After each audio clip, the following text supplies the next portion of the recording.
Mesdames, Messieurs, bienvenue dans cette session d'information sur Moto TV. En voici les principales articulations. La communication tant attendue est enfin tombée. Le gouverneur de la province du Nord Kivu, le gouverneur militaire, n'est plus avec nous. L'annonce a été faite ce vendredi par le porte-parole des FARDC à l'issue d'une communication de crise présidée par le chef de l'État Félix Antoine Tshisekedi Tshilombo. Les détails de cette information, vous l'aurez dans cette édition du journal. Crise sécuritaire en l'Est de la RDC, la mobilisation se généralise de plus en plus pour dénoncer la précarité de la situation socio-humanitaire. Ce vendredi, le mouvement citoyen Lutte pour le changement Lucha Butembo a manifesté pour exiger des actions concrètes contre les rebelles et mettre fin aux tueries qui touchent les civils. Même appel réitéré par les élèves qui disent être affectés par les tensions dans la région. Pendant ce temps, le directeur de la province éducationnelle Nord Kivu 2 déplore que 4 sous-divisions de sa juridiction soient gravement affectées par l'insécurité. Tous appellent à rétablir la paix. Mesdames, Messieurs, voilà quelques titres. Restez avec nous pour l'intégralité de ce journal. Et nous ouvrons ce journal directement par cette information qui concerne le gouverneur de la province du Nord Kivu. Vous l'avez beaucoup attendu, cette information vient bel et bien d'être confirmée par le porte-parole des FARDC, Sylvain Ekenge, à l'issue d'une réunion présidée par le chef de l'État, Félix Antoine Tshisekedi, une réunion qui a connu un conseil élargi, qui a connu la participation non seulement des ministres, mais aussi des cadres de forces armées de la République démocratique du Congo.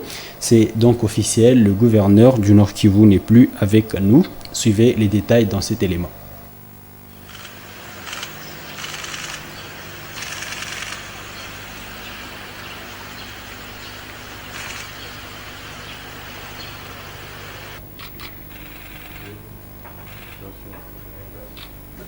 Cette réunion a porté sur un seul point, la situation qui prévaut actuellement dans la partie orientale de notre pays, et surtout au Nord Kivu, et surtout dans les environs de Goma.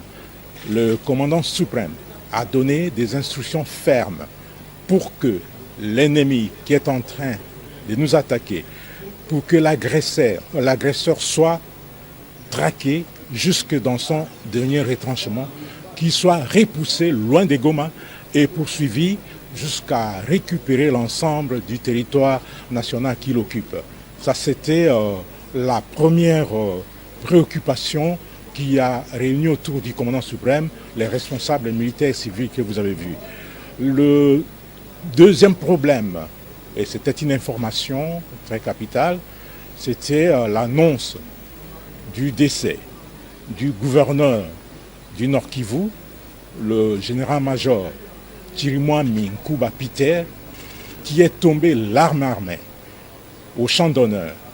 Il a été blessé, on l'a évacué et tout a été fait pour qu'il arrive à Kinshasa et que l'enchemine pour des soins appropriés à l'extérieur du pays.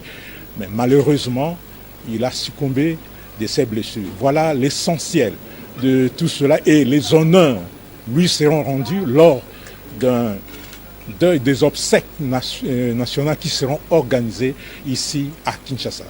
Le message que je voudrais adresser aux militaires des forces armées et à tous les défenseurs de la République, et particulièrement aux vaillants combattants ou à Zalendo, VDP, est celui-ci. La meilleure façon de venger le général Chirimwami est de repousser ces agresseurs et de récupérer toutes les localités qu'ils occupent aujourd'hui. C'est un devoir, c'est une obligation, et cette obligation est patriotique.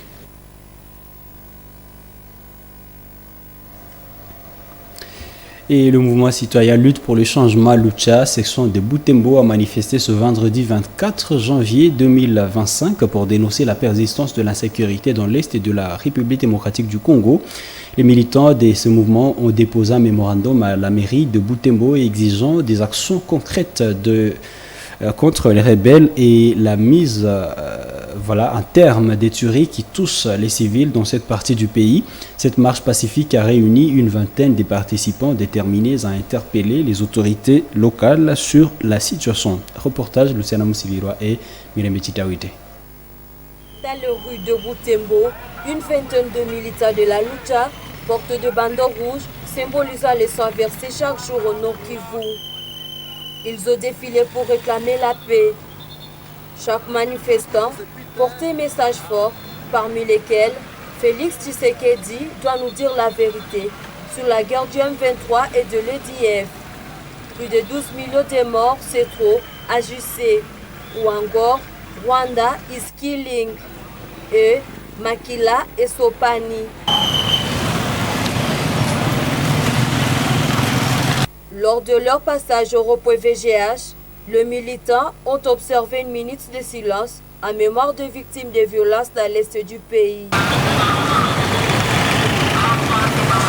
Ils se sont dirigés par la suite vers la mairie pour déposer leur mémorandum.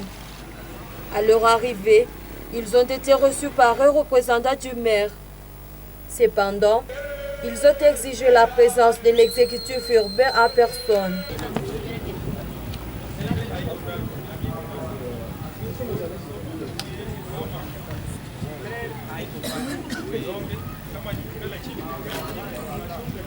Après une entente de 30 minutes, les maires, accompagnés du commandant ville de la PNC, est finalement sortis pour recevoir leurs documents. Les mémorandums, lus par Ephraim Kihingo, dénonçaient les tueries massives dans les secteurs de Bapéré, où au moins 8 civils seraient tués chaque jour. Les militants ont demandé la levée de l'état de siège et l'adoption de mesures offensives contre le groupe rebelle M23 et EDF. Appelle à la levée pure et simple de l'état de siège qui a prouvé ses limites dans la restauration de la paix, la quasi-totalité des provinces du Nord Kivu et de l'Ituri. Au gouvernement central de prendre correctement le FARDC à charge dans les diversités de leurs besoins afin que celle-ci neutralise sans recul tous les groupes armés dont les ADF et leurs supplétifs avérés ou potentiels. 3. Au chef d'état-major général de FARDC d'alléger la tâche au général Bruno Mandefou à désigner un autre commandant qui pourra s'occuper soit des opérations de traque des ADF, soit celle du front nord contre le M23. Et si le général Bruno doit rester dans une de ces opérations afin d'être efficace. 4. À la justice congolaise d'enquêter sur le massacre odieux et a coûté la vie à des milliers de Congolais et particulièrement ceux vécus récemment dans le secteur de Bapéré, les groupements de Boulenga, des zones inondées par les groupes armés locaux aux motifs non élucidés. Cette marche pacifique vise à interpeller le gouvernement congolais sur l'urgence de restaurer la sécurité et de mettre fin au massacre qui s'intensifie dans la région. Et la tension sera vive dans la ville de Goma à cause des menaces sécuritaires aux alentours. Des affrontements ont repris ce vendredi matin sur certaines lignes de front. Des détonations en armes lourdes et légères se sont fait entendre jusque dans la ville, renseignent les habitants qui déplorent également la coupure du courant électrique dans plusieurs lignes dans cette ville, une situation qui plonge Goma dans le noir et la psychose également. À en croire actualité.cd, plusieurs structures sanitaires dans cette capitale de la province du Nord Kivu ont accueilli des personnes blessées en provenance de plusieurs localités voisines de Goma touchées par cette situation. L'hôpital d'Endosso est submergé par l'afflux des plus de 250 blessés dénombrés l'avant-midi. Des civils sont toujours en déplacement, fuyant les milliers insécurisés pour ceux supposés très sûrs. Et également la situation sécuritaire, toujours dans l'est de la RDC. était au centre des discussions des députés nationaux jeudi 23 janvier dernier au Palais du Peuple à Kinshasa. Ils ont exhorté le gouvernement congolais à mobiliser tous les efforts nécessaires pour rétablir la paix et la sécurité dans les provinces du Nord et Sud Kivu. Face à la persistance des violences, ils ont formulé des recommandations pour mettre fin au conflit et soutenir les populations affectées par cette situation, comme nous dit ici Eugénie Moussiviroa dans ce récit. Lors de cette rencontre, les députés nationaux et les sénateurs des provinces du Nord Kivu et du Sud Kivu ont examiné la situation sécuritaire préoccupante dans ces régions. Ils ont formulé plusieurs recommandations pour contribuer à la restauration de la paix dans ces zones en proie à l'insécurité. Parmi les mesures préconisées, ces représentants ont fermement condamné l'agression dont la RDC continue d'être victime, notamment de la part du Rwanda. Ils ont exprimé leur compassion et leur solidarité envers les populations touchées par ces actes de violence. En outre, ils ont appelé la population à ne pas céder aux manipulations de l'ennemi et à soutenir sans faille les forces armées de la République. La RDC est affrontée à une situation dramatique marquée par des massacres des civils depuis près d'une décennie. Malgré l'instauration de l'état de siège, la situation reste échangée, suscitant une vive préoccupation parmi les autorités et les populations locales.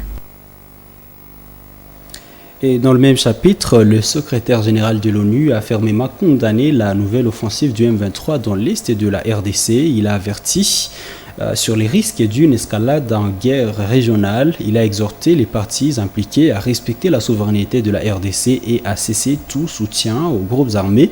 Parallèlement, il a salué les efforts diplomatiques en cours, tout en appelant à garantir l'aide humanitaire pour les populations affectées. Suivez les récits avec Clémence Nengo.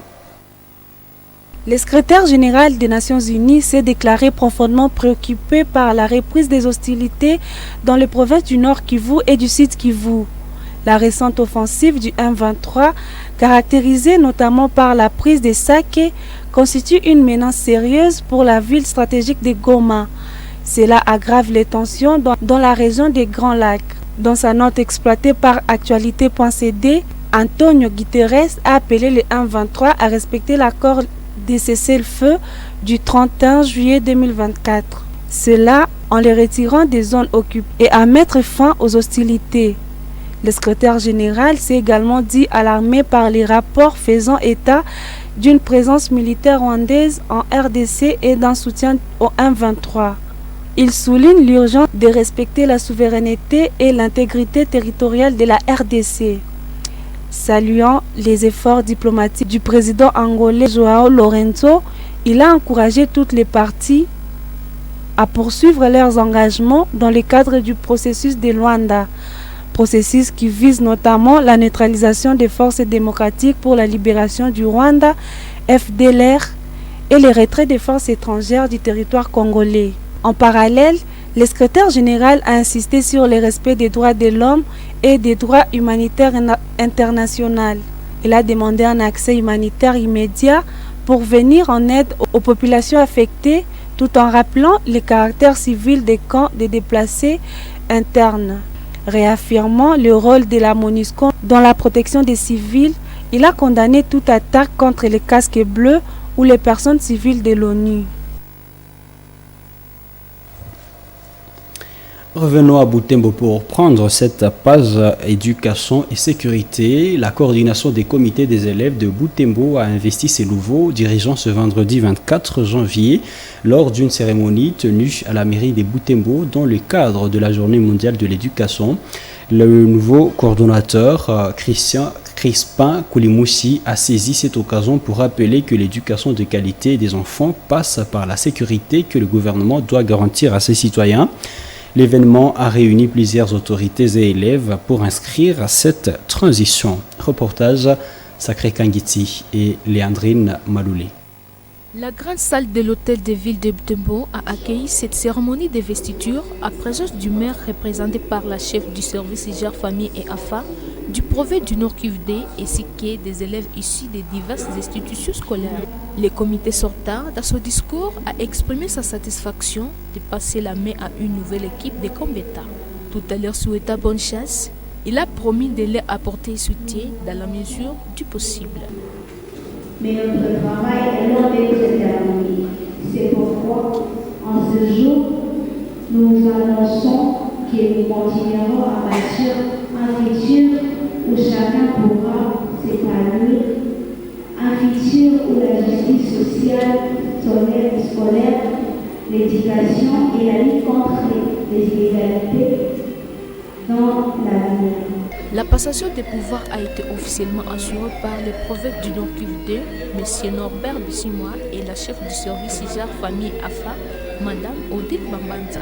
Ils ont remis aux membres du comité entrant les signes symbolisant leurs nouvelles responsabilités.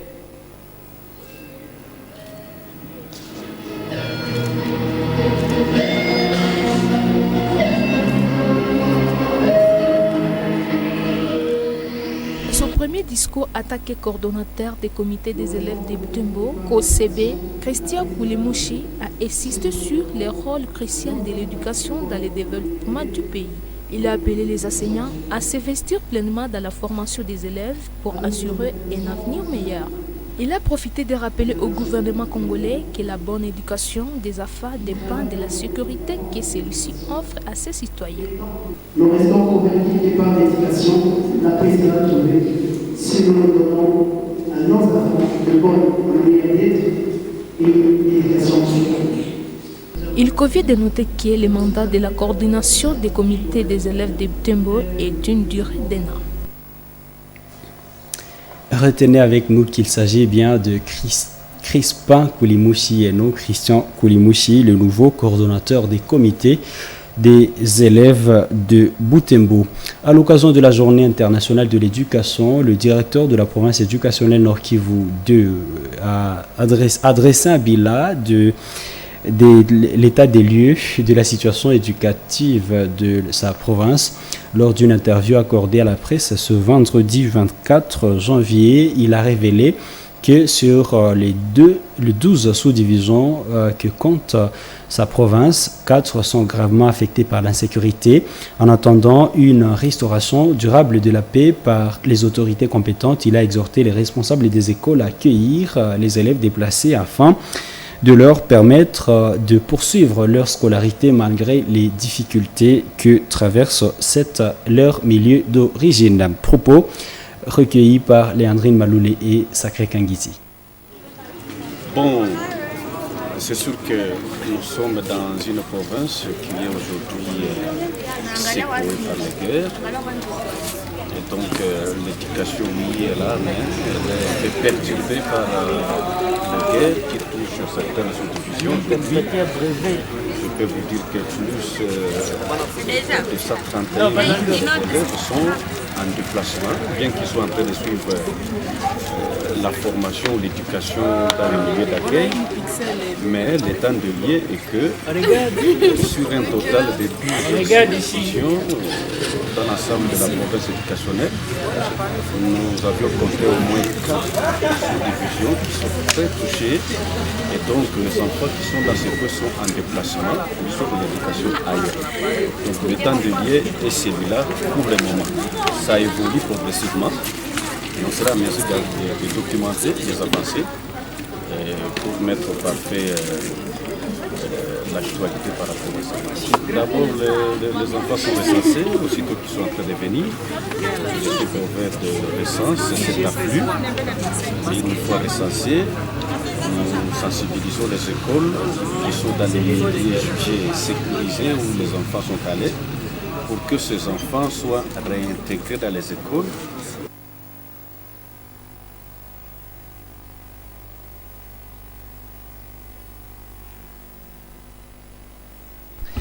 Voilà pour boucler ce chapitre consacré à l'éducation. Nous vous informons qu'un nouveau comité de gestion a été installé à la tête de l'Institut du bâtiment et des travaux publics IBTP de Butembo. Celui-ci est sous la direction de la professeure Riziki Agnès Lufungula. La cérémonie de l'investiture organisée ce vendredi 24 janvier a rassemblé autorités politico-administratives, enseignants de cette institution et étudiants, marquant une étape importante pour la relance des activités après une suspension de 6 mois. Les activités académiques sont prévues pour débuter le lundi 27 janvier 2025, comme nous rapporte ici mon nom Penzi Mazekele qui a été présent pour cette activité. La cérémonie d'installation s'est déroulée dans une des salles de l'Institut du bâtiment et des travaux publics IBTP Butembo, à présence de nombreuses personnalités, notamment des autorités politico-administratives, du personnel scientifique, des étudiants et quelques curieux. Après la lecture de l'arrêté